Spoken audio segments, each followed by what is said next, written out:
Warning, listener discretion is advised.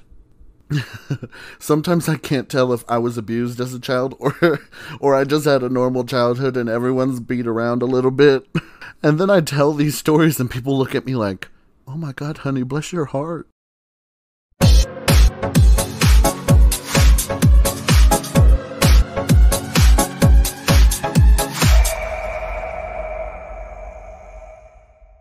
Hey, what's up, you guys? It's Fonzie. I know that we've had a weird podcast episode schedule lately. This was originally supposed to be episode 4, but I completely reneged on that promise to release this episode because things were coming up. There were other things we needed to talk about. There were more important things than little Fonzie getting beat around that needed to be discussed because, contrary to popular belief, I know I tell y'all this all the time, but things other than me matter too, I guess, and I had to talk about those things. Contrary to popular belief, the world doesn't revolve around me after all. So, I had to talk about some other important stuff before I got back to me. But, aside from Trump trying to defund the USPS so that he can steal the election, there isn't a whole hell of a lot to talk about since Thursday or Friday, whenever the last episode got released. So, we're going to talk about my childhood traumas and abuse, all of the things that I went through as far as I can remember to now. I don't really know how I'm going to get through. Part of me is kind of afraid to get into the details, the nitty-gritty, because, family members will be involved in these stories, and I don't want to get sued, but these things are truthful, so if someone tried to sue me, they would lose because I have honesty on my side, which, now that I think about it, since when does fucking honesty and the truth save you nowadays in the court system in this country?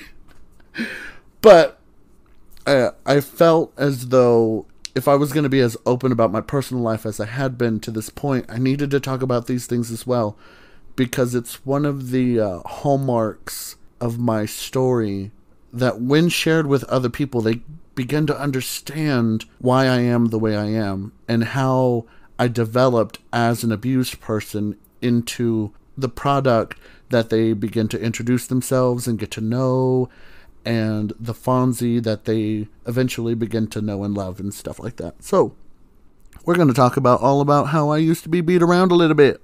Now, I like to listen to this podcast after I've released it at least once so that it gets a view and I can critique myself. And I've come to realize that sometimes I will ramble and the point I'm trying to make gets lost in the translation of that word vomit and continual just expression of words and talking and talking and talking.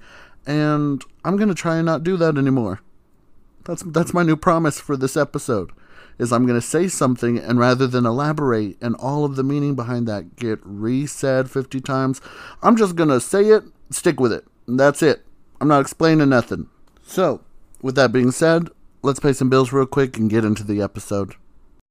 Okay, guys, so I must have talked about my shitty childhood in at least a couple of the other episodes, but this one is going to be more tailored specifically to the instances of childhood traumas and abuse that I experienced that kind of highlight the effects of those experiences on my life now. And I've kind of explained it in a way in episode 1, and I know I touched on it in the mental health episode, but the reason I split this episode and that episode up into 2 separate episodes, it's because that backstory just kind of exists in its own plane. There are ways and things that were done to me that don't necessarily affect my story, or they don't affect my mental health, but they're still there, and they're still prevalent. And of course, I might not think that they affected those things, and they might very well have, but they deserve to be said in their own episode. So, I'm trying to think of the first instance in which I experienced something that just didn't seem normal. And I'd have to say, the fact that my status as a child of my biological father was denied, and I didn't meet my dad until I was at least 3 or 4, in and of itself is kind of a form of neglect, because neglect is probably more non-physical. I'm sorry, abuse is more physical and neglect is more emotional and mental. So I think the fact that my dad really didn't want to believe that he was my father until I was, until I met him when I was 3 or 4 or whatever, is a form of neglect, because I was kind of a bastard child until my dad looked in my eyes and said, maybe this is my kid. And, I think as human beings, as animals, in our very animalistic nature, we're supposed to have this automatic reaction to our biological offspring, to love them, protect them, raise them, mold them, nurture them, and get them ready for the world. And the neglect in this case of simply not being acknowledged until I was 3 or 4 was the fact that that relationship and bond couldn't be created immediately at birth, which is the case in I would consider normal social families, or the social norm of a family dynamic and makeup, because for 3 or 4 years I went unloved by one of the people who's biologically programmed to love me unconditionally. And still, even so, after he acknowledged that there was a possibility I could be his child, he still never really loved me, I guess. Something that you'll come to understand and realize as we move forward in this episode. And I know so far I've continued to say he, him, my dad, yada, yada, yada, making direct connection to the abuse and my father. But my mother did some sort of my mother practiced some form of abuse, which I'm not necessarily going to speak about because she has my number and I still love her. And we still have a relationship. So I'm probably not going to talk so much about whatever abuses I withstood from my mother or neglect or whatever, because she'll just knock on my front door and beat the hell out of me again.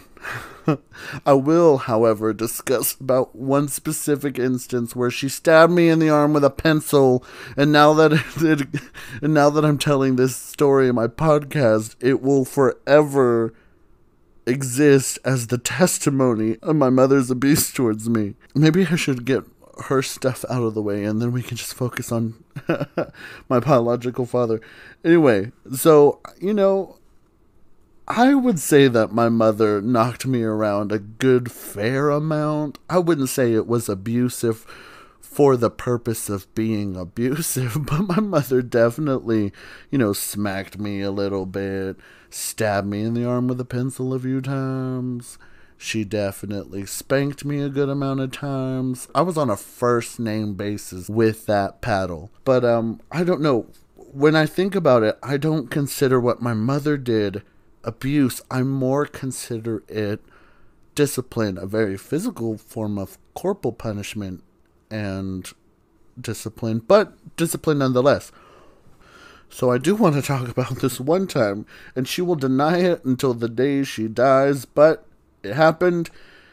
It's real. I have the scar on my arm to this day to prove it. But one day we were in this car, and my mother was driving, and I was in the seat behind her, and my brother Christopher was in the seat next to me, or I don't remember Christopher being there, actually. I don't know where he was. Maybe he was with us, maybe he wasn't, but because his existence isn't germane to the story, we're just not going to include him. Maybe he was there, but he was, if I was like 7, that means he was 3 or 4, so he didn't make a whole hell of a lot of a difference whether he was there or not. But I remember we were in Abilene, and my mother was driving, and I was behind her with like a pencil and a piece of paper, and I don't know, and a green folder. I remember the green folder because I remember looking at what happened and then looking at this green folder and thinking, this is it. This is it for me. I've been abused again. But I remember we were on our way to pick up someone who my mother considers a daughter, someone I consider a big sister, someone who considers us family in a direct way because she is the daughter of my mother's first aunt, like my mother's sister, Roxanne. And, my Aunt Roxanne had a hard time. I'm not going to tell nobody's business. That ain't what I'm trying to do here. But she was, kind of distant, and she had her own quirks about her. And Ariel, and this is the cousin / big sister I'm talking about, she was a teenager and she was going through her teenage bits, and her mother was going through her own stuff. So my mother kind of took on this motherly role towards her. And, which is why I call her my big sister. She calls my mother mom / cousin / mother cousin, which is really weird because it kind of sounds like we're from the deep south, and we're just from the south. We're not from the deep south, but I digress. Anyway, we were on our way to pick her up for whatever reason. And we were waiting outside her house. And I remember being on the wrong side of the road, waiting right outside on the curb for her house, because her house is on the left side, and we parked right outside the curb of that house, which is in oncoming traffic. So I know which direction we were facing. We were facing west. So I remember my mother honked, and we waited.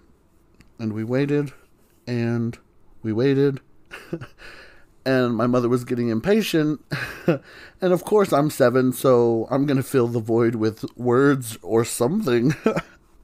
And I'm asking her questions, and I'm bugging her. And I finally, because she's ignoring me, because she's trying to figure out why the hell Ariel hasn't, come out yet, I'm like hitting her with the eraser side of my pencil. I'm hitting her with the eraser side of my pencil. And I'm like, Mom. And she finally snaps.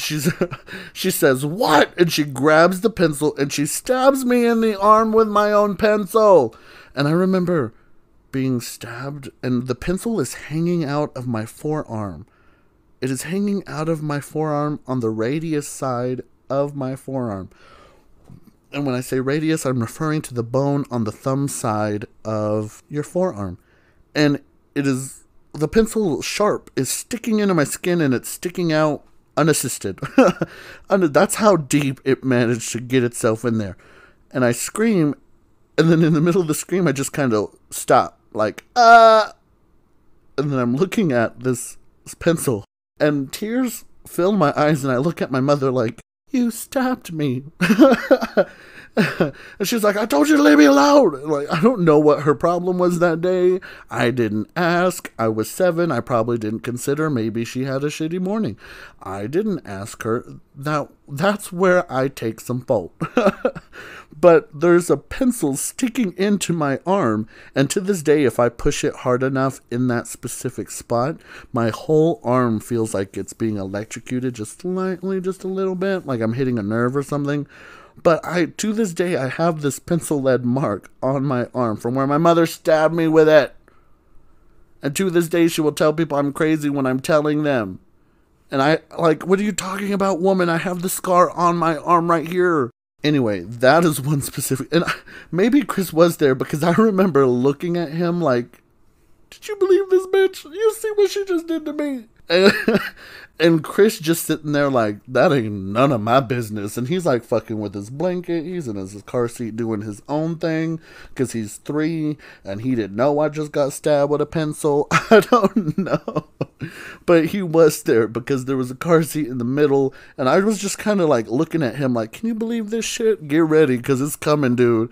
And he's 3, shit his pants or something. He's just sitting there looking at me like, "That ain't my fault. That ain't my problem. That ain't got nothing to do with me. Carry on." Just drinking his sippy cup or whatever the fuck.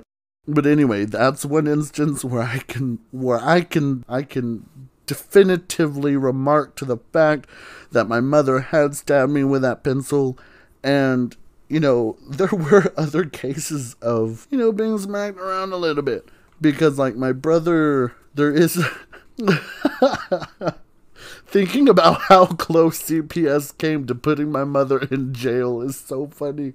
because there were complaints from our daycare service that we went to that it was called like Dream something. It's in Abilene. It's on the north side. It was like Dream Inc. or something like that. I remember where it is. I can picture it in my head. I remember Miss Kelly. I remember all the people that were there. And I remember they called CPS on my mom. Because, of course, my brother had been scratching himself a lot. And he looked really marked up and just beat the shit out of him because he liked to throw himself into things. And maybe my mom was hitting him. I don't know. Whenever I was getting hit, that was none of his business. So I guess it wasn't none of my business if she was smacking him around. I don't know. But because he was the cuter one of us, he was like this little white baby, really curly, light, dark brown hair, really light brown, dark blonde, dirty hair. It was just really, he was really cute. I don't know what happened, but he was a cute baby. Anyway, my mom did get CPS called on her because I, had a mark on my face. We told CPS that I've tripped and fell on a lamp or something. I don't remember what the story was. And my brother, his face was marked up. He really was scratching himself, though. He was always throwing himself into things. And I, to this day, know that my mother wasn't hitting Chris because Chris has always been her favorite. I said it. So I don't remember her hitting Chris. So for whatever reason, her hitting Chris is why CPS got called in the first place. And then they were like, oh yeah, the other kid looks like he has marks too, but whatever. And yeah, CPS was pretty close.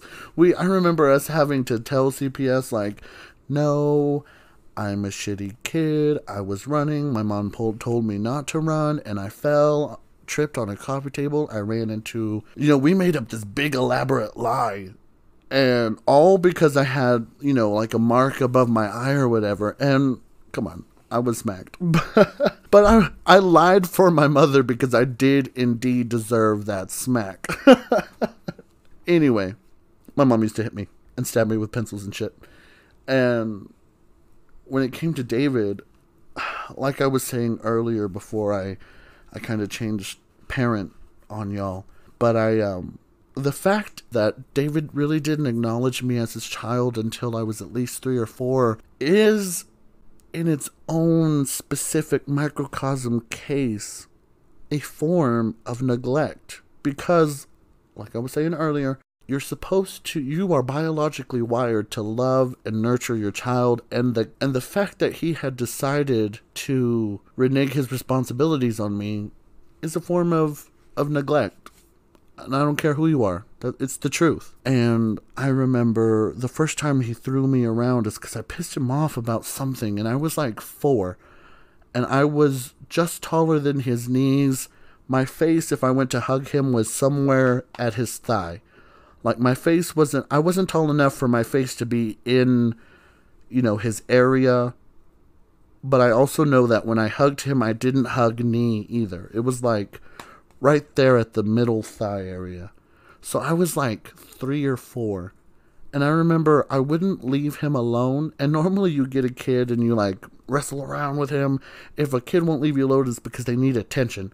So in the specific instance, instead of like picking me up and carrying me somewhere because, I wouldn't let him go of his legs, he decided to grab his whole ass man hand. And we are tall men. At this point, he's 6'2", I'm 6'1", and our hands are from wrist to the tip of our middle fingers about 8.5 inches. We have some big man hands. I have some he had some ogre man hands, and I have like really soft, gentle, delicate princess women hands, but they're huge.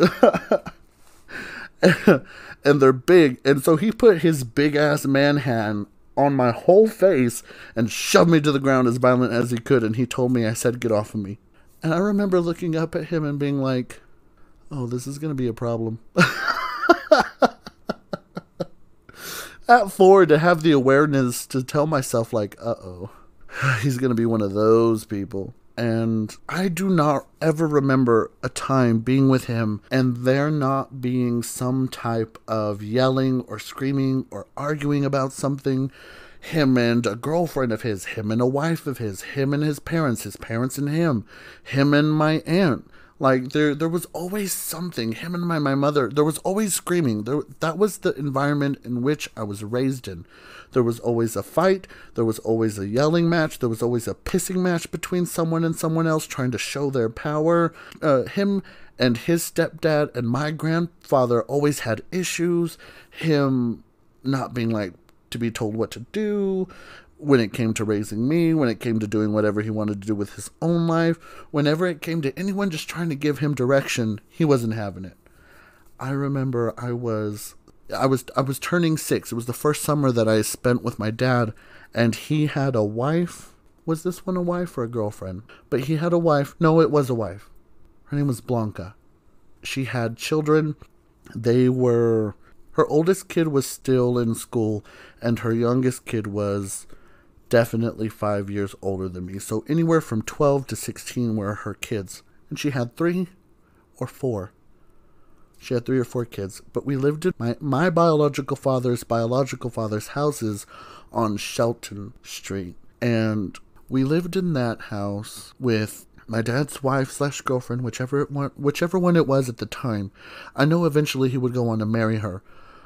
Because I also, and this is the story floating around right now, so if this isn't true, I'm not trying to say it's true. I'm also not trying to say that there isn't a possibility that this was the story. But they would eventually conceive a child together, and this child would be given away for adoption. This is one of the bastard children I learned about. That's so terrible of me to call them bastard children. But I'm going to refer to the unconfirmed siblings of mine as bastard children because I got that time. I don't know. Anyway, I remember him being with this girl at that house. They would eventually be married, but I'm not entirely sure if this was his girlfriend. I just remember that one of her sons was real cute to me. His name was Angel. He was real cute to me. And already at 6, I'm looking at guys like, you know what? You cute. And looking at girls like, I don't know what I wouldn't know what to do with it once I got it, but that girl is sexy and I want it. At 6. But hopefully I'm not the only one. Hopefully that isn't a product of one of the other abuses I faced. Anyway, I remember her having 2 sons and a daughter. I remember him being really ugly with all of us, the way he spoke to us, the way she allowed him to speak to us, the way that she kind of not spoke to us, but treated us kind of like there was an indifference. She was definitely one of those women that I felt, allegedly, and I'm going to stress that I think, and allegedly a lot, so that way I don't get sued by this woman who may or may not have given one of my bastard siblings away for adoption, that she kind of was one of those women that, wasn't the prettiest thing on earth. I didn't think that she thought she was pretty enough to get better men, so she was in the position to kind of do whatever it took to keep this man happy, which was my dad, so that way, she would feel wanted and important, or like she was pretty enough or thin enough or whatever to maintain the attention of a man, so she kind of let him treat her children however the fuck she wanted. And then, me as well, however the fuck he wanted. That is the type of woman my dad has always chased after, because when you create a relationship with someone who is simping because they don't think that they're good enough, that power he maintains over them always just kind of fed his ability to do whatever the fuck he wanted and get away with it. He liked that power. And this bitch was willing to give it to him. So she is just at fault, and any of the women my dad was with are just as much as fault for the abuses that myself and my step siblings would eventually incur because of, the type of women he went after. And the type of women he went after were the type of women that would allow this kind of shit to happen. Anyway, her name was Blanca. I remember her, and I remember this was my first summer with him, and I didn't stay the whole summer because I told him that I didn't even want to be there because he was already treating me like shit. And at 6 years old, I was like, man, I ain't even got up with this shit. I'm going back with my mama. I'm going to tell my mama you hit me, and she going to come back and kick your ass. Like, I was ready. I was done because he was shitty to me a few times out of that whole summer. And this was the summer that I first told him that I didn't want nothing to do with him. I didn't want to even to live that summer with him, and that my mom was making me. And I wanted to go back with my mother because she didn't treat me the way he was treating me. And I don't think my mom knew I was being abused by him at that moment, because my mom, I think it's funny.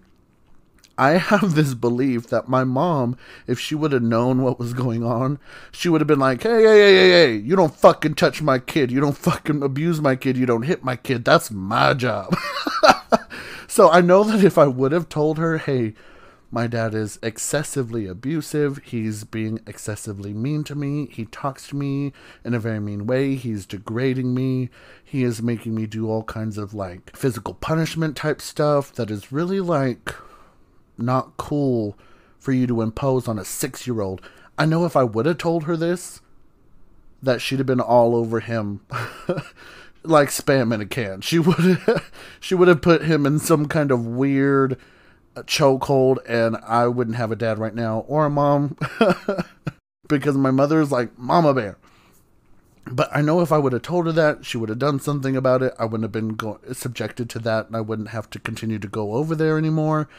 But I also know that, you know, my mother probably deserves some peace because she was, if I'm 6, she was 25, and she needed a moment for herself because she's also, if I'm 6, that means Christopher is 3. So she's still raising a 3-year-old. And anyway, some of the things I had to go through that summer were some bullshit. So before June, he had already talked to us so ugly. I remember like a handful of instances that summer where it had rained that night before.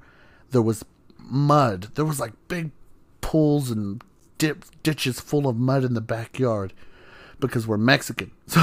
So our yards are never kept up and pretty. If the front yard has grass, it's not all green. And if the backyard, it don't have no fucking grass. It don't have nothing. It's just dirt. And it had rained the night before, so there was just huge puddles of dirt. And I remember Blanca's children were outside and, you know, playing on the trampoline and doing whatever. And me, 6 years old, I don't want to fuck with no dirt. I ain't fucking with no mud. I ain't fucking with that. I'm trying to sit inside where it's cool, and I'm trying to, you know, color some shit. My dad's like, no, come here. He grabs me and he picks me up and he throws me in this big mud trench thing. And I am freaking out. I'm pretty sure I was autistic because I lost my fucking mind. I was dirty and I was not having it. And I don't know a lot of little boys that don't like being dirty. And I don't think it was the fact that I was dirty. I think it was a sensory thing. I honestly do. I will never go get checked to confirm this. I know that I'm not socially... Well, at least I know that I'm not socially awkward, and I'm not afraid of being an extrovert when I want to be an extrovert and an introvert when I want to be an introvert. So if I'm at all autistic, I am a very high functioning now. But back then, I was a very awkward, don't talk to me, I don't know how to speak to people. I'm not 100% able at 6 years old to, you know, express my feelings because I wasn't, and maybe I'm not autistic, maybe my characteristics as a 6-year-old are just the product of the type of childhood I lived up until 6 years old. So I'm not, you know, the most articulate kid.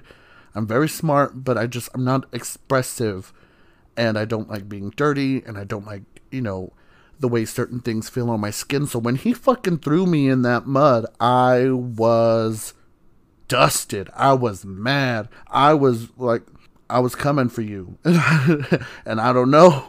I didn't know what to do with it. I didn't know what to do with you when I got to you, but I was ready to kill somebody. Because he had thrown me in the mud, and I didn't like the feeling of the wet mud on my skin had just... I was enraged. I was mad. And I remember being 6-year-old, thrown in mud, dirty, and screaming, and mad, and crying. And I remember thinking to myself, this man is a piece of shit. Because he thrown me in the mud. I remember right then, 6 years old, knowing that man's a piece of shit. I don't like him. Don't talk to me. Don't look at me. I don't like none of y'all. All of y'all laughing at me crying in this ditch full of mud right now. Fuck y'all. And he would later go on to, allegedly, but I also remember it happening. So this is just my recollection of this day in particular. But he would also go on to, later shoot at them with a BB gun and go to jail for it or whatever. But that ain't none of my business. It's state record. You can look it up if you want to. Allegedly, whether it happened or not, that is what I remember. I remember him shooting at these kids with a BB gun. And that is eventually why he would get a divorce from this woman. He would go to jail. I wouldn't see him again until I'm like 8 or 9. Anyway, there was another instance that summer that had pissed me off because I was 6. I was in 1st grade. I was going to Jane Long Elementary. My teacher was Miss Chatelaine. She had a funny name. I liked it. Miss Chatelaine. I'd already had a boyfriend by this time. I remember this little white boy who was my best friend. I didn't know. I didn't have a dad to tell me what the proper pronouns for a bud pal. That's your really good, your really good pal. I didn't know that's not a boyfriend. When you're a kid, you think a boyfriend is a friend of yours who's a boy. I called him my boyfriend. That is one of the reasons that my mother had me live with him that summer, because obviously if this kid's walking around calling his best friends his boyfriends, it's because his dad's not around enough. So she kind of let me call this kid my boyfriend and then dangled that in front of my dad's face like, look, your kid's calling boys his boyfriends because you're not around enough. Anyway, 6 years old. I remember I was 6 years old because this specific summer, my birthday, I remember all of what was going on. Technically, I was 5 at this time because I would turn 6 this specific summer. And I know it was the summer because this summer, my birthday and Father's Day were on the same day. And that only happens every 6 or 4 years. 6 years. It only happens every 6 years. Technically, I was 5. I was 5 because this summer in particular, I would turn 6. It was before 9/11, and Bush had just won the election. And I don't know how I remember all of that. I remember the bus driver who would pick me up. He was always talking about it, how Bush was going to be president, yada, yada, yada. Anyway, this is the summer. So I'm 5. I'm waiting to turn 6. My birthday would fall on the same day as Father's Day, which is how I know it was the summer of my sixth year. There was another instance where I said something that just made him mad. I don't even remember if it was pointed at somebody, but I remember it being very innocent, and I just asked a question, and it pissed him off so much so. Those I don't know what they're called, but you have to sit on the wall like you're in a chair, but there's not really a fucking chair. And if you do it for long enough, it hurts your legs and it hurts your back. And they do it in like military punishment. They do it for military whatever the fuck. Military proselytizing military people, whatever the fuck it is. I remember I said this very innocent question thing that pissed him off enough to make me do that for like minutes and minutes at a time for up to an hour. He would give me X amount of time to do it, and then I would do it for up to an hour at least. And I remember thinking the whole time, like, this shit is bullshit. And I remember Angel also had to do it. So I remember thinking, like, he's making me and my man do this shit, fuck him. Anyway, I would be done at that moment. I remember my dad being excited to throw me this big old birthday party, and I told him, I don't want a birthday party. He threw me one anyway. It was Father's Day, and on Father's Day, when we came home, he was like, why did you tell so-and-so you didn't even want a birthday party because you didn't want to be here in the first place? Why didn't you want to be here? And I would, go on to tell him because I thought he was being mean to me and all of this other stuff. Anyway, he would eventually call my Aunt Vanessa and my grandmother Teresa, his mother and sister, to come pick me up so that my mother could come pick me up. And, I would go back to Hereford with my mother. And so I did. Because he'd thrown me in mud. Oh, there was another case in that time that of the mud throwing incident. He had, all covered in mud, put me on the trampoline, and I was deathly afraid of trampolines because, I don't know, I don't like ground that moves. I was 6 years old. I thought I was falling. I don't know what it was. Maybe it's another autism thing, but I didn't like the fact that that this trampoline moved when I stood on it. I don't know. I didn't like standing on ground that was moving. And I was deathly afraid of it, and my dad knew that. He could tell that, and instead of being like, this kid has a problem, maybe I ease him into trampolines, maybe I sit with him, maybe we bounce around a little bit, sitting down. He gets used to it. We work him up to standing on it and all that other good stuff. No, he told my step sister and brother, whoever the hell, to go on the trampoline while I was sitting in the middle of it on the ground crying and screaming, to jump as high as they could and make me jump really, really high. Maybe it was the heights. Maybe that's why I was afraid. But anyway, he would make them jump around me in a circle so that I would go really high and really scarily, dangerously close to the edge, just because I wasn't really feeling this whole trampoline bullshit. And then, anyway, that was before this birthday thing. But, yeah, I told my dad I didn't want to have nothing to do with this bullshit, all these trampoline things and this mud stuff. I wasn't down with it. I wanted to go back home. My mom didn't make me deal with all this shit. I was done with this place. And so he did. He called my Aunt Vanessa and my grandmother Teresa to come pick me up. And the next day, they knocked on the door. I was waiting in the car. They got all my shit, and we left. I was not down with that. And that was just at 6 so far. So I would later, maybe a month or so afterward, I would go visit my dad. It's still the summertime. My grandparents decided to keep me for the rest of the summer because they didn't get to spend a lot of time with me.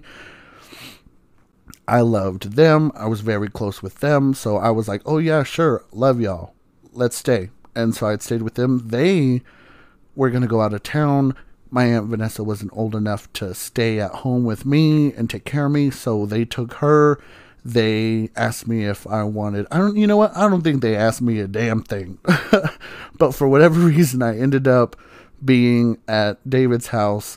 By that time, because of the BB gun incident, Blanca and her children had left. At this point, she would be pregnant with this kid.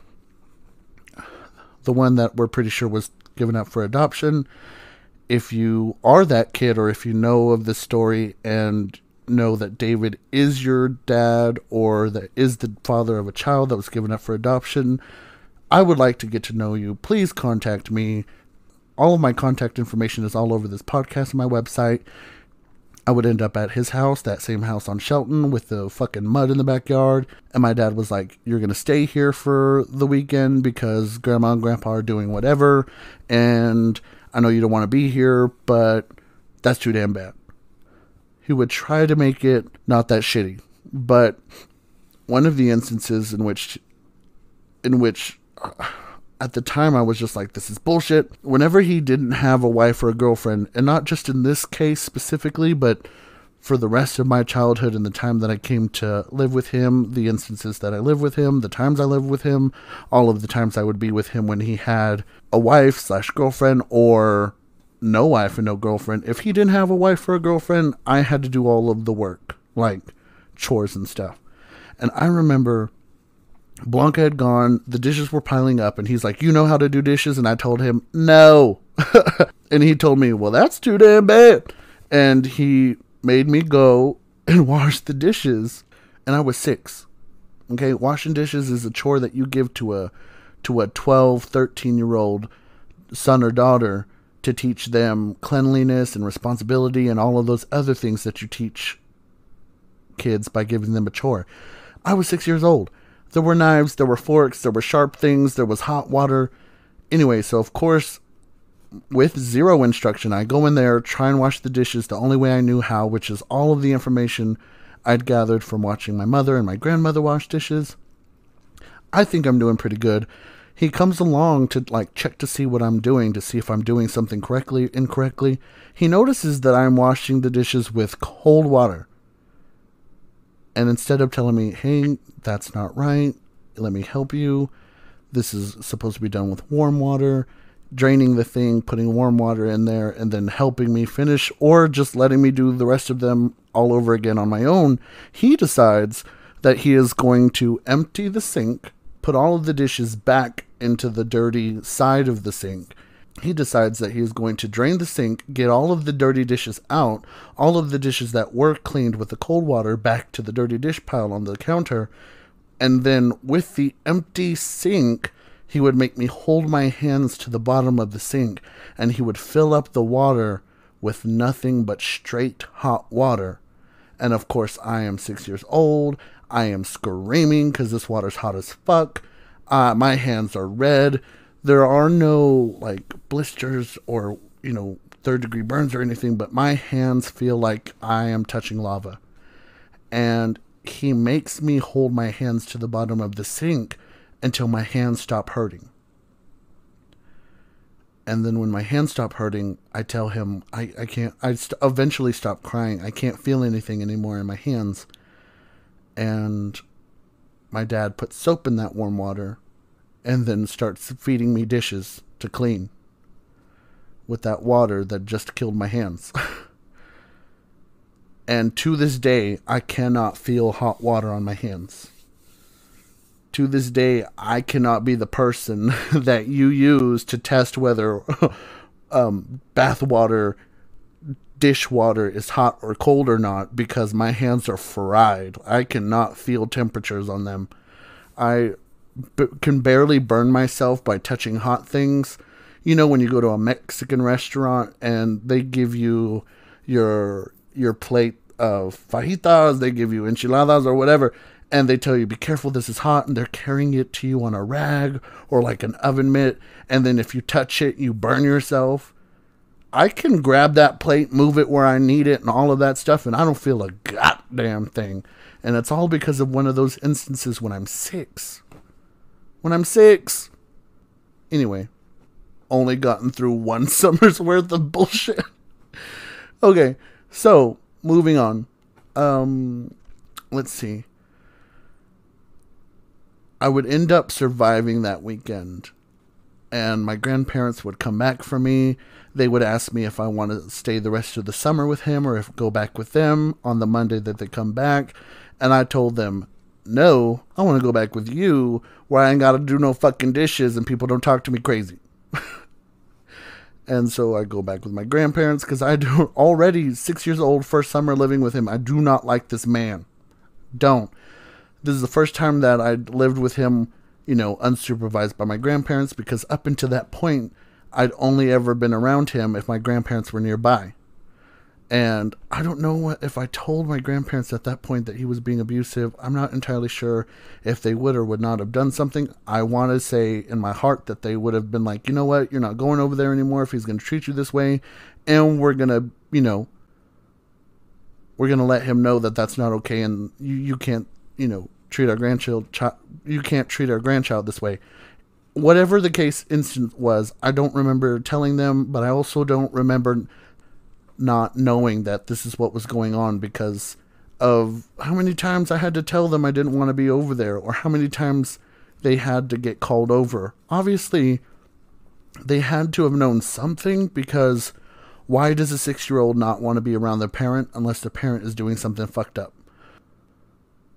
My dad would go on to blame the way that he treated me on the way that his dad and his stepdad treated him, which is not an excuse in my eyes because you can always break the cycle of abuse.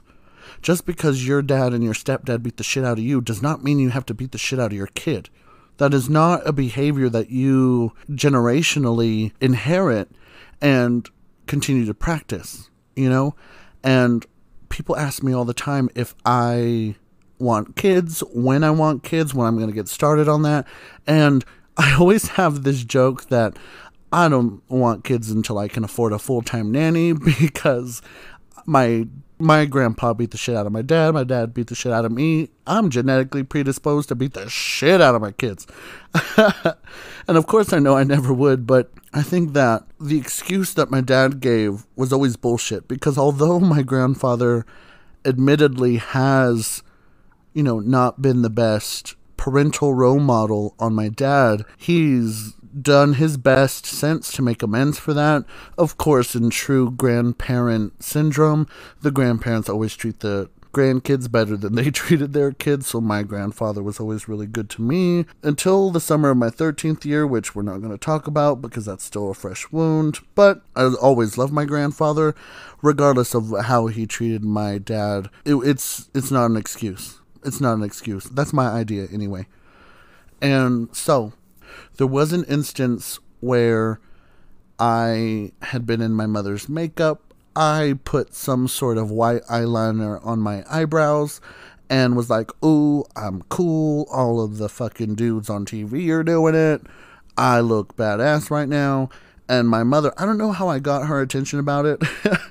Knowing me, I probably went up to her and like, ooh, look at my eyebrows. I'm so cool. They look a little lighter, don't they? Ooh.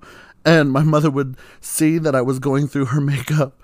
And rather than putting fucking lipstick on or something, and putting blush and fucking eyeliner and eyeshadow on, it's not like I was giving myself full geesh at, 7 or whatever. But, I did put a white lip liner. No, white. My mother's too fucking... She's got the wrong colors to use a white lip liner. I hope it wasn't a fucking white lip liner. I don't know what it was, but it was a white pencil. So my brain is telling me it had to have been some sort of white eyeliner. Never saw her fucking use it. Maybe that's why the pencil was big. Anyway, I put that in my eyebrows and I get my mother's attention about it. And my mother calls my dad and she's like, your son is playing in my makeup. So my dad has me go over to his house. He is with a girl named Tanya at the time. He is living at the same house, but in the back house because because his dad, Frank, who is not my grandfather, but biologically he is my grandfather, he's living in the house of that Shelton house, and my dad is living in a guest house in the back. I would have to go over there and live with him for like a few weeks or whatever, and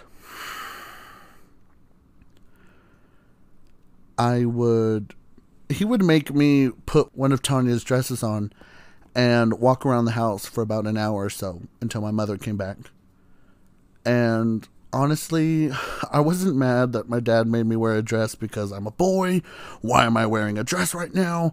I was mad because the dress was fucking ugly. That dress was so fucking ugly. It was denim. It hit the floor. Who the fuck wears a denim, no-shape dress with 2-inch fucking shoulder straps that hits the ground? The stupid bitch Tanya my dad was with. Ugh. Anyway, I lived with him for about 2 weeks. My mother came to pick me up. She was like, did you learn something? And I was like, Tanya's got some fucking ugly ass dresses. Anyway, my mom takes me home. And, that's the end of that. The next time I would have anything to do with my dad, unsupervised by my grandparents, would be when I went to go live with my dad whenever I was in 3rd grade, because I found some sleeping pills in my Aunt Tabby's restroom, and I thought, like, oh, these are going to give me fucking superpowers or something. And so I was taking them at school. I was falling asleep. I was convincing the other kids to take them, and I'm fucking 8 giving other kids and myself Unisom.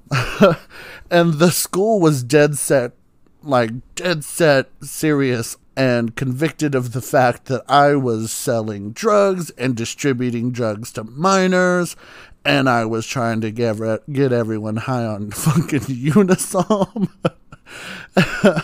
Anyway, my mom would get called to the principal's office. That day, I would not go home with my mother. I would be dropped off at my dad's house, and I had to live the rest of that year with my father. And that is the school year that I met Sapphire and Shania, the step siblings next. The next step siblings on the list. And that, there's going to be a part 2 to this fucking episode, because that whole marriage in and of itself and all of the traumas I'd sustained and abuse I'd sustained myself. Shania, Sapphire, who hosts now, you should go check out her podcast with Jess, her friend and roommate Jess. They host their own podcast. It's called Adventures Without Noodle Boy. It's on Spotify, Anchor, Podcast, Apple Podcasts, Google Podcasts. It's fucking hilarious, but maybe I'm a little biased. I don't know. Anyway, back on track. Back to the story. I would get to meet them. My dad and Michelle weren't married just yet, but they would eventually be married. And I think that this is going to be its own separate episode, because it's already, the recording is already at an hour long, and I've never posted an hour long episode of nothing. I'm going to try and talk about it. I'm not going to include the traumas and abuse sustained from that specific marriage on this episode, because they were married for like 7-8 years.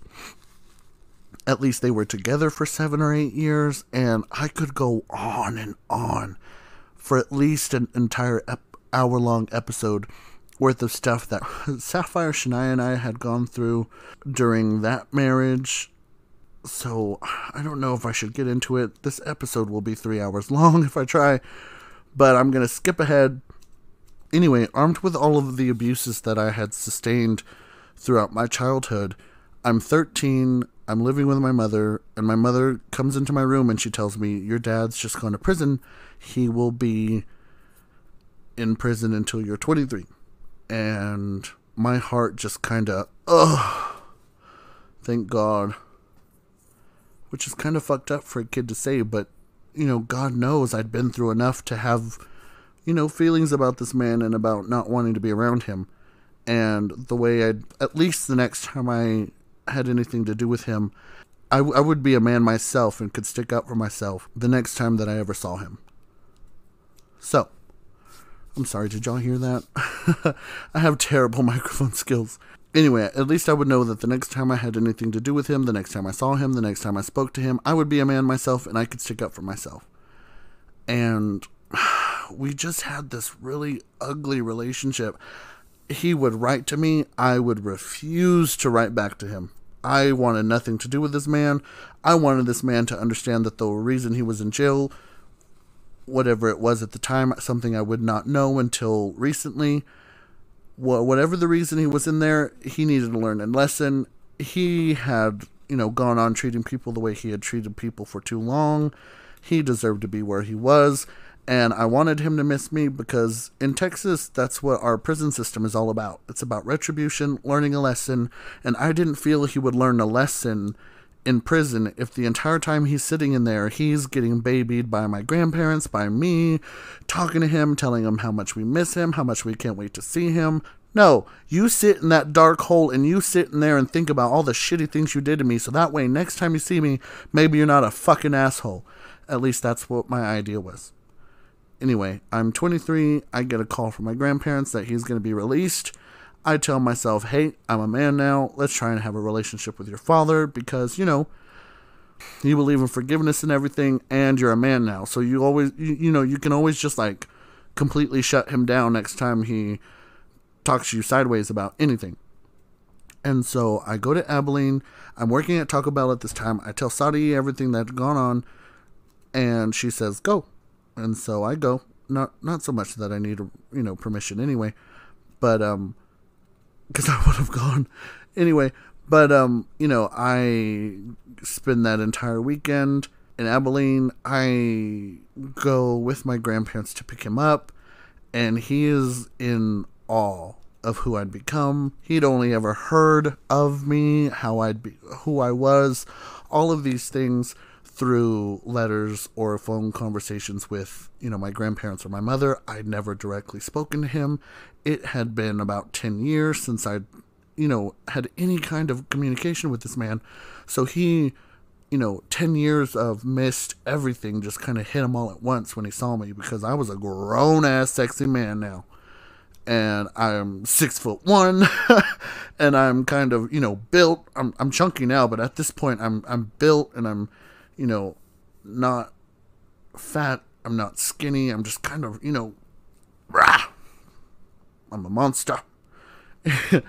Anyway, that first weekend he is back, we have a fucking field day, an Olympic weekend worth of arguments and shit talking with each other, and we are screaming at each other, and very bipolar. Now I know where I get it from. We are, drinking and having a good time. We end up getting into this huge verbal argument with each other. After one drink, this man drinks one beer and he's already ready to just fucking go ham. We're ready to argue. It is the first night he is back. Me and him get into it about all his bullshit, and I end up storming off. I spend a night in Abilene at a hotel because I didn't want to be anywhere near him, and I'd convinced myself I was going home that night. And my Aunt Vanessa had, kind of pleaded with me to stay. I end up going to a hotel in Abilene and staying the night there. And then I, return with a level head the next day. And then I pick him up in my car, at least the car that I was using at the time. And I tell him to get in, Dad. We're going talking. Get in, loser. We're going shopping. But in man talk. So I was like, get in, Dad, we're going to go talk, which is, he's not, obviously, you can tell he's not one of those men that likes to talk and shit. And I basically tell him, the world kept turning. You went to jail, the world kept turning. I had to learn how to be a man on my own. I had to learn how to grow up on my own. I had a mother, and that's it.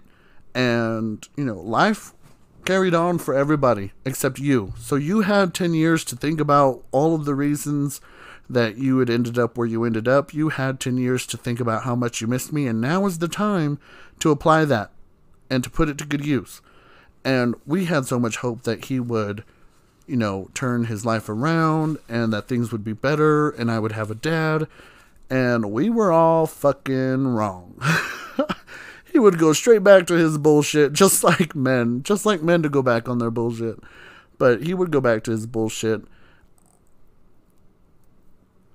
And I would tell myself that moment that my dad is not my dad anymore. He is just he's just David. He is David. He is someone whose only existence was to foster my existence so that I could, be born and change the world someday. He just kind of existed in a vacuum. His purpose has been served, and whatever happens to him now is of his own doing, because he's a grown-ass man. He gets to make his own decisions. We're not going to be those people who waste their energy keeping him on the straight and narrow. My grandparents, they decided that they weren't going to waste their time anymore, and that the next time he went to prison, that was it. They weren't going to go visit him. They were going to do what I did the first damn time, and that was it for him. And anyway, that's kind of where our relationship stands. Sometime later, sometime in the last 2 years or so, I had gone down there to passing through on vacation, and I would, talk to my grandparents about, doing some stuff with them, their house. They're getting older. I would help them, do some renovation type stuff, and I call my dad and tell him, if you want to help, you can. And he comes over, and then my grandmother brings up the idea that I could buy my great-grandmother's house, which my great-grandmother Maria is my grandmother Teresa's grandmother, and my great-grandmother. Well, David is Maria's first grandchild, and I am Maria's first great-grandchild that we know of. And, that house is kind of where that was great-grandma's house. Everyone in the family had been around that house.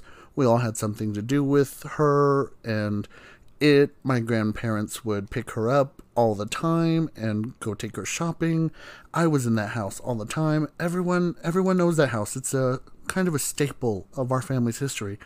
So the opportunity for my dad to live there and to fix it up came up, and someone would have to buy the house so that way the children could get their cut of whatever the house's value had been. And me and my grandmother thought it would be a good idea that I buy it, and I would have that house as an asset.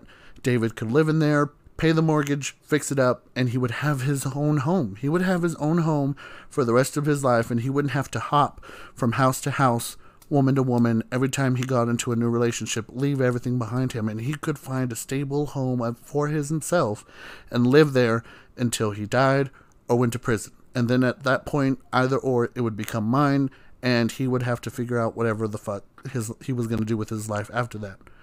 And, you know, for me to have sustained all of the abuses I sustained and still want to put my credit on the line to buy him his grandmother's house so that he could fix it up and live there and have his own home for the rest of his fucking life, knowing all of the things he'd done to me, it takes a strong person to do. And I say that with humility, and I'm only repeating it because people had told me that. But I was willing to do that for him. Because, you know, whatever, I knew he couldn't keep himself out of trouble. And if he did, great. He dies. That is my house. I could do whatever the fuck I want with it. $25,000, they were going to sell it to me. Fixing it up, you could easily make that $125,000 house. That was a steal. Business-wise, I was thinking about it from that perspective. Family-wise, it was nice to have a token of our family's history and my own care, so that way I know I could fix up the house. Anyone could come and stay there if they wanted to. I would have an extra house in Abilene, a city I have no plans on ever living in, that, you know, we could use as, you know, hey, let's all have Christmas together. Everyone, let's meet at my house. Well, great-grandma's house. You know, let's have a meal there. Let's, you know, there were so many plans I'd had for whenever I was going to finish, you know, school to work in Abilene for a year at this office for an internship, and I would have that house to live in. If I wanted to transfer for whatever reason, if I wanted to go to the law school, anyway, I would have a house in Abilene, always as a backup plan, and always a place to stay. And my dad would have his own home to live in, so he wasn't, you know, a gypsy, and a womanizing, house-hopping, hobosexual. And, you know, those things fell through simply because he wanted his name on the deed. And I remember me and my grandmother, well, my grandmother didn't say anything, actually. The whole time me and my dad were talking about this, she was, you know, on my side, but she also wasn't going to say anything because, you know, that would make it an argument. And then, you know, it's his first few days back. We already don't want to have that kind of conversation with him because he apparently wasn't mature enough to handle it.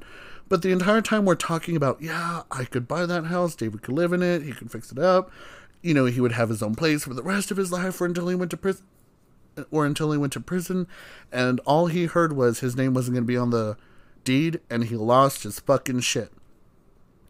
And the whole time, you know, he just shut down, and he was on his phone texting bitches. How he got a phone already is something that I'd bought him a phone so that he could communicate with me and all of that other good stuff. He'd already found bitches' numbers to start texting and shit.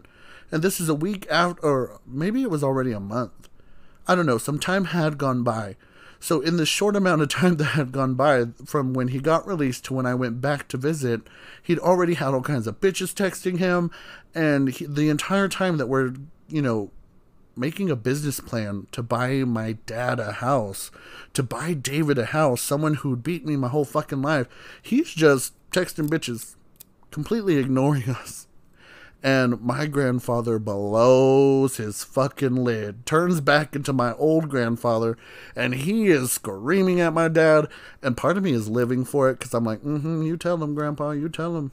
You, Grandpa Ruben, you go and tell him, because that's everything I feel right now. And then my dad gets up, and they're both tall, they're both big men, and they're both screaming at each other, and I could tell on my grandpa's face he wanted to knock this motherfucker out. So being grown and big now, I grab my dad, and I'm like forcing him out of the front door, and like dragging him, and I was like, wow. The little 6-year-old kid in me that was abused my whole fucking childhood because of this man thought to himself, like, you are a bad motherfucker right now. You are dangerous. Because I was strong enough to, like, my dad's a fucking gorilla. Like, 6'3", 250 pounds, very toned, very built, very like I don't know how to explain it. He's fucking huge, and I I'd had enough strength to grab him and, drag him out of my grandparents' house before he laid some hands on my grandfather, because I wasn't going to have that. All because of, he didn't want to show me and my grandmother respect, because we were trying to create a business plan for him to have a home. And so at that point, I just kind of lost it for him. Like, I dragged him out of my grandparents' house. I shut the door behind me.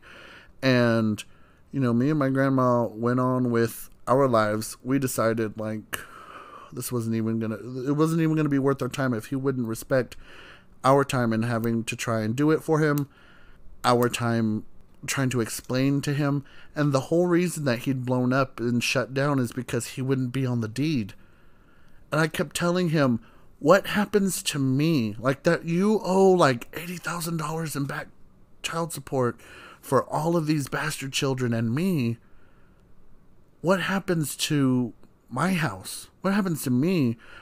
If we're both on the deed, what happens to me when you go to jail or you go to prison and the state wants to take your house because it's an asshat, and I have to sell it and split the money with the state because you don't know how to stay out of trouble? What happens to me when you die because you get into a fight with someone because you don't know how to keep your fucking mouth shut and you don't know how to stay out of trouble, and you're on the wrong side of town in some bar and you open your fucking mouth and say something racist? What happens to me when you get fucking murdered and then all your bastard children come out of the woodworks and try and claim the house and I have to sell it and split the money with them because you're on the deed?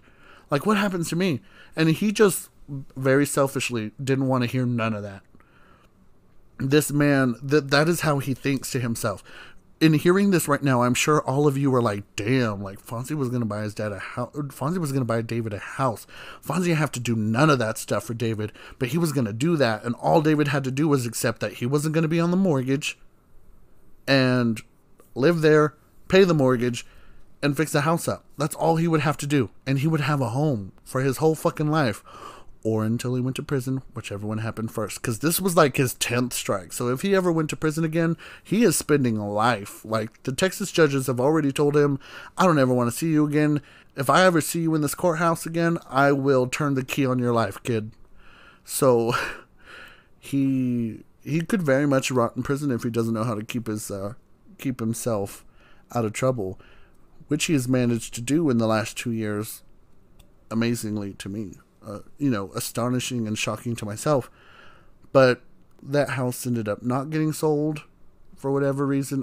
I should look into buying that house anyway. Now that I have the money to just buy it cash or whatever, I should look into getting that house, because I would still like to have my great grandmother's house. Anyway, not that I'm ever going to live in Abilene, but it's a great rental property. It's in an old people's neighborhood. I could very easily flip that house. It would be like a $125,000 valued home. I could rent it out. This is a college town. You could definitely get some good rent out of that house. Anyway, that's my brain. That's my very business-oriented brain who mama raised a survivor, and look at me already putting numbers together about how I could get ahead in life.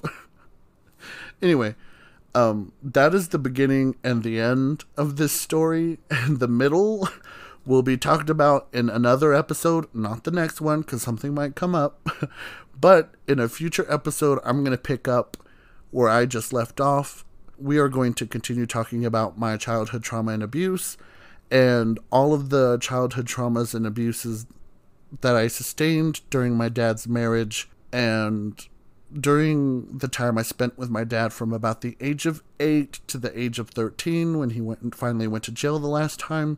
And it's juicy. So y'all should stay tuned and, follow this podcast everywhere, so that way you get a notification whenever I release that episode, because, honey, it's a good one. I might even bring Sapphire on from Adventures Without Noodle Boy. Jess, she'll make the episode funny, but Sapphire has the commentary and the receipts that would definitely help me validate a lot of the things that I'm talking about. Sapphire and Jess's podcast, Adventure Without Noodle Boy, is hilarious. Y'all should go check that out. I think I've already said that, but I'll say that again. I am looking forward to growing this podcast. So if you would please follow me on all of my social medias. I'm on Twitter, Instagram, Snapchat, Facebook, all of the important stuff. You can get notifications about this podcast from there. With that being said, I want to talk about today's Fonzie's Wisdom of the Day. Now, I've been doing these things a while now, and if not the videos, definitely the posts on Facebook and Snapchat, and people have always asked me where I learned all of this. And I think I picked all this up when I was little because I've always been nosy. I have always been nosy. Always been in everybody's business. I like to tell people, I know when something ain't my business. I still want to know, though. And it's true. When I was a kid, I paid attention to everything. Everyone and every reason. And I learned. I studied people. I tried to figure out why people were the way that they were. And why they did the things that they did. Because sure, you got to learn from the mistakes you make. But you can always learn from the mistakes that other people make and save yourself some time. Trust. Period. And I've been through some things. I've had shitty things done to me, and I've done some shitty things to other people, but that was old me. You leave that person you were when you did those shitty things behind you. You leave them behind you, but you take those lessons that you learned with you. Leave the pain behind you, but bring a memory or two, because you've grown, and you're not responsible or beholden to the person that you were when you did those things. You're not that person anymore. Other people won't always see that, but you have to be willing to forgive yourself and other people and walk away from that. Every day you wake up, you birth yourself into a new life, and you get to decide if you want to take your first steps in your new skin, being the same old you, or if you want to be a better person that day. And I can't make that decision for you. Fonzie's Wisdom of the Day. Okay, we've made it to the end of this week's episode. There are some things that I want to tell y'all real quick before we get into the normal closing of things. I have a few episodes planned for y'all. I don't know exactly in what order these episodes will come to you, but I have an episode about stress. I have an episode about me being psychic, how I know I'm psychic, why I know I'm psychic, and all of the receipts that I have to back that up with. I have to continue this episode. I have a lot of things coming at y'all, but I want y'all to know that I also work 67, 68 hours a week, and I'm going to be going to school on the 24th. I hope y'all will stick around. I'm going to do my very best to make sure that I get this content to you every single week.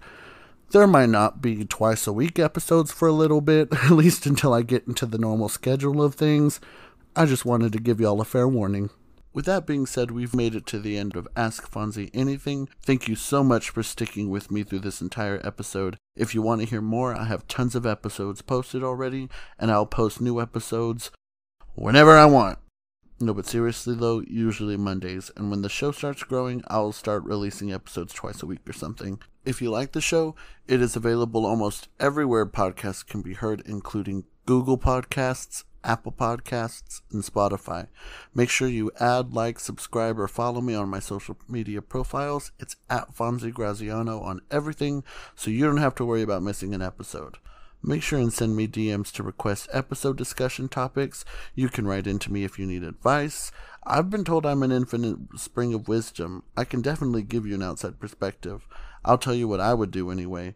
And who knows, your letter might be the one I answer in the next episode. If you like, you can directly support the podcast. There are links in the bio to my Patreon and Anchor Direct. Or you can just buy one of my books. My first book, Glory, is available in print on Amazon.com and Walmart.com. The ebook is available on Kindle, and there is an audiobook available on Amazon, Audible, and iTunes.com, I think, but don't quote me on that. Also, my second book, Raindrops and Other Lullabies, which was originally due for release earlier this year, but it's been pushed back twice due to the coronavirus. It'll definitely be out before the end of the year, though. If you go to my website, not only can you download and read PDF previews of both books, but you can also listen to a sample of the audiobook of Glory, and if you sign up for the newsletter, you'll get an exclusive updates on what I'm working on, and promo codes, and sales, and discount info. And last but not least, I just want to remind y'all to be a rainbow in somebody's cloud, be kind to yourself and others, unless they talk to you crazy, and wash your fucking hands and wear your goddamn mask. I want to go to the bar. We'll get through this together. Thank you for listening. I think you're pretty cool. I don't care what they say about you. Bye.